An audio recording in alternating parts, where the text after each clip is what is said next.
अस्सलाम वालेकुम, आप देख रहे हैं PA न्यूज HD और मैं हूं आपके होस्ट सादिया बतूल। शामिल करते हैं आज की अहम खबरें।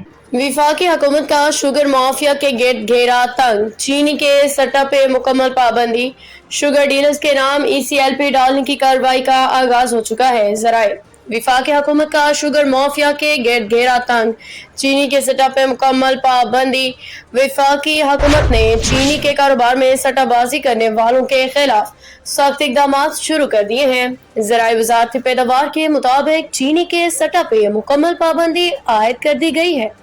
ज़राए के मुताबिक मुतादिद शुगर मिल्स मालिकान और डीलर्स को बैरून मुल्क सफर से रोकने के लिए उनके नाम एग्जिट कंट्रोल लिस्ट ECL में डालने का अमल शुरू कर दिया गया है। ज़राए का कहना है कि पहले मरहले में शुगर डीलर्स के नाम ECL पे डालने की कार्रवाई का आगाज हो चुका है। वाज़ेह है कि इससे कबल दिसंबर में चीनी बरामद करने वाले शुगर मिल्स मालिकान, डीलर्स और मुतल्लिका ब्यूरोक्रेट से बाज़पुरस भी की गई थी। हुकूमत की जानिब से इन इक़दामात का मकसद चीनी की कीमतों में इस्तेहकाम लाना और मसनूई किल्लत पैदा करने वाले अनासर के खिलाफ सख्त कार्रवाई करना है। न्यूज स्टूडियो से अब तक के लिए इतना ही। मजीद खबरों और अपडेट्स के लिए देखते रहिए PA न्यूज HD।